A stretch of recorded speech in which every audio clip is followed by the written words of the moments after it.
You know how we run things here.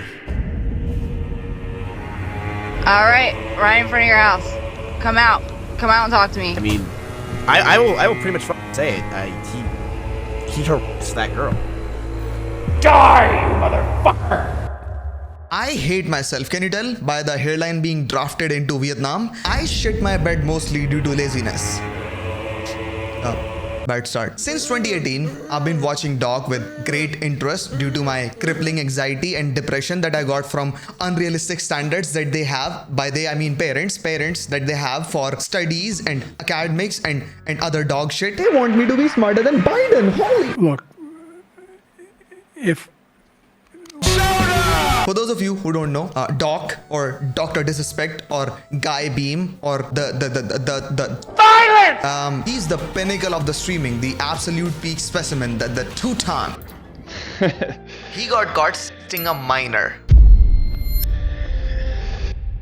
He confirmed it himself on Twitter and then edited the tweet and then edited it again. Now I'm extremely late, I know that. But now since the entire internet is waging war against him. I just want to touch on some things lately, guys. Obviously, there's been a lot of drama that's been going on, not involving me, but you guys know what I'm talking about. And I just got two things to say, and then we're just gonna move on and keep playing Fortnite. That's a funny title. I want to talk about a situation much worse. My nose hairs, they're getting big. I cannot breathe. That is defending a criminal because you fucking love the dude. I love him. I love him. Who the fuck am I supposed to watch now? Luggage? Do I start watching Luggage now? Luggage? What's his name? Luggage?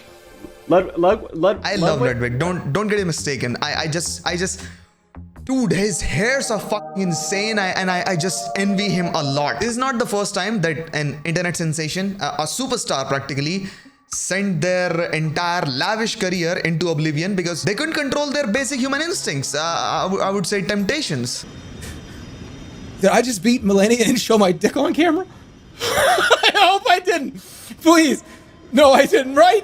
The problem right now with internet is that the big YouTubers and streamers that people believe to be wholesome and fun are turning out to be total pieces of shit, jerks, prides, like dumb, straight up dumb. Let's take for an example, Sniperwolf situation. She's very cool, wholesome React YouTuber that posts daily React videos on TikToks. A fire hydrant exploded and the water's just going everywhere. Pretty cool. Now, some of you might be thinking, last night, what? Sniperwolf, a massive YouTuber, showed up outside of our home. And have a very wholesome comment section, which does not match with the amount of dislikes for some reason. She, according to her content, is pretty wholesome and cute and might be catering to a younger demographic. Probably the iPad kids demographic. Yeah, most probably. But did you know that she stood outside Jack Film's house and posted it on Instagram, practically doxing him? And then a lot of the controversies came out in her name involving people showing docs hinting towards her faking the content she used to post in the good old days. Allegedly, it was just her voice and the content, the gameplay was from her boyfriend. She never did shit. She just commentated. She never played shit. She just commentated. There is a clip of her allegedly talking to a minor on Omegle and asking them to flash their tits and shake some ass. Let's do it. Yeah. The problem with the situation is that after all of this came into light, she is still being platformed by YouTube and is being promoted by YouTube, and she was practically rewarded, I would say, with a temporary demonetization after community forced YouTube to give an answer on the Jack Films incident. Very sussy smell there, and this seems very sussy to me because there seems to be a lot of bias towards her channel from YouTube because, well, her content is extremely ad friendly and she brings a lot of revenue from ads. So losing her might be a big hit for YouTube in terms of monetary benefits being reaped from big channels. Now, biases towards a certain creator are even exploited sometimes, and they sometimes put a certain creator into a ditch, like this incident. For context, Jidion, a well-known creator for doing obnoxious, funny stuff out there in open, was partnered on Twitch, and on day one, he decided to pull a little funny, I would say harmless prank on Pokimane, just with no ill intentions. It was a funny little prank. He went live and saw that Pokey was also live and had less viewers than him and did this. What the Everybody say L plus ratio. L. Oh, nah, bro. Ratio. Bro, I want to rate. Bro, please. No, Jidion. And due to this L and W incident, Jidion was sent into a 14-day slumber by Twitch due to like violation of community guidelines, which is understandable, perfectly fine. But then something interesting happened. Pokimane had other plans. She had no plans. She was just talking about the situation later casually, and then Twitch permanently banned Jidion, towards which Jidion had this response. Boys, bro. So, a lot of you guys already know I got banned on Twitch. My first day being partnered.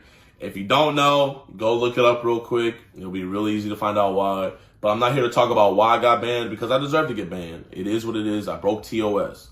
But what I am here to talk about is I'm here to ask Twitch to make it fair. Because when Twitch first banned me, I got a 14-day suspension. But after other people reacted to my ban and voiced their opinion of that not being severe enough, my 14-day suspension went to a permaban, which I feel isn't fair. Which is a perfectly reasonable outrage, and they even sorted this situation out in real life, Pokimane and Jidion, and now it's fine. What's this nigga's OnlyFans? And now I won't be forced to not watch Pokimane by peer pressure. I fucking love offline TV and creators associated with it. They're wholesome and good. I've got my cock in my hand right now, and I'm stroking it. I can finally watch her without feeling like a bad person. Thanks. But you know, sometimes things don't end well when creators understand and support each other. The CrazySlick situation. For context, CrazySlick is a cool, funny dude. He was formerly known for being mouth-fed by Mia Malkova and skinny dipping with her. You guys, I'm gonna have sex with all the streamers here. Just wait. Give me a month. He fell into a life-haunting, career-ending situation because of a quarrel between Mizkif and the funny dude Trainwreck. They were arguing over if gambling should be perma-banned from Twitch or not, and Mizkif took some shots towards Trainwreck, and then Trainwreck dropped a nuke on him by revealing this. Let me paraphrase this. You doofus bingus. You're not a saint, bucko. What about that one time you protected Slick by manipulating the victim after he pulled a little smooth criminal on her while she was asleep? I cannot read it word by word, nor can I reveal it because I'm small and I might get nuked off the platform, so I won't do that. But for context, Trainwreck fired some shots at Mizkif, revealing that Slick committed certain alleged crimes against this fine lady while she was blackout drunk in her room, and how he used his ex-girlfriend Maya and Mitch to allegedly manipulate the victim into letting Slick off the hook. Allegedly. Things that I've compiled over the past year that just point out like mostly the hypocrisy in the scene, in the way I've been very belittled as a content creator, to the point where I almost reached out to Mizkif and said, hey, like, what the fuck?